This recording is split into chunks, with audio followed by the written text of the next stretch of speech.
Good evening, Miss Young here. Today I'm going to take you through a problem that you might find on any GCSE or potentially A-level computer science exam, or you might need to find yourself doing it in a extended project. It's a relatively simple piece of code, but it requires a little bit of thought.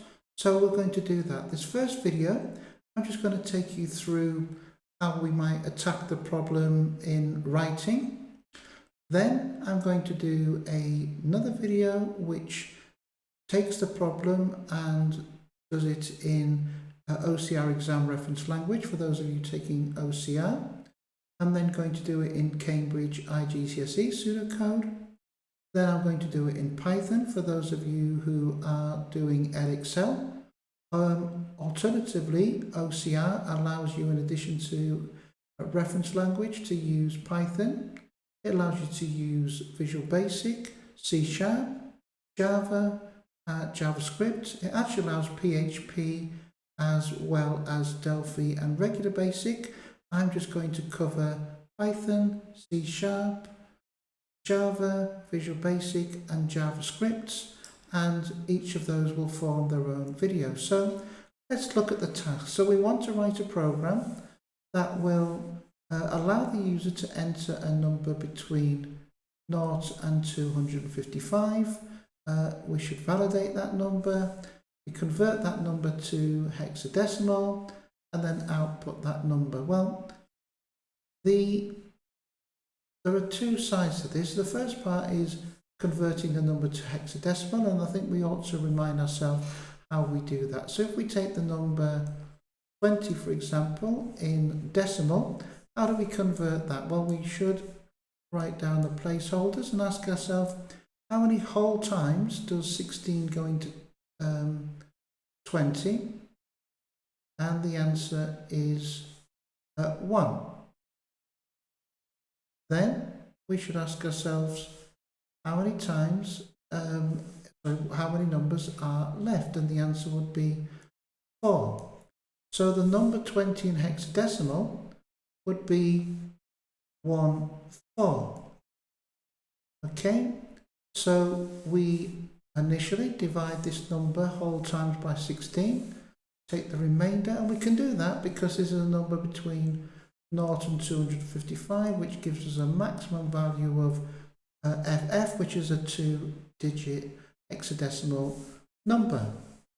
So let's look at another example. We can take 42 in decimal. We would take 1 and 16. And so we say how many times, or how many whole times does 16 go into 42? Well, it goes in twice because that would be 32. And there's a remainder of 10. Now, of course, 10 is not a valid digit. That equates to A. And so in this particular case, we have a second step. Any number that is greater than 9 needs to be converted to the digits A to F. So thinking about how we do that, so our first step, after we've entered the number, is to find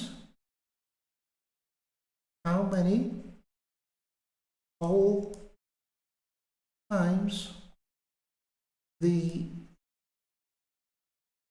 decimal number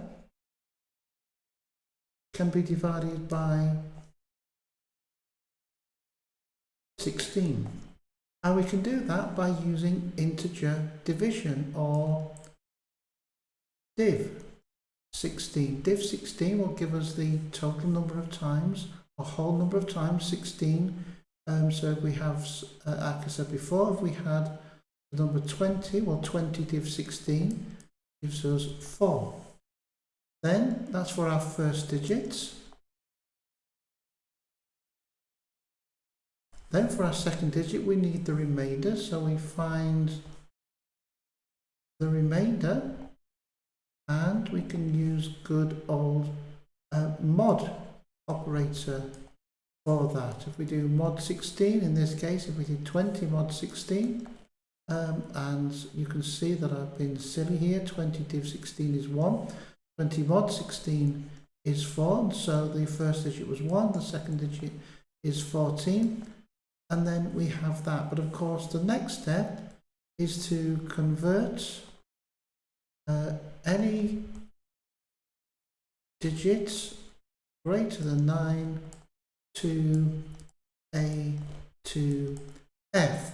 And so that's what we will be doing, and that's how we will move on in the next video.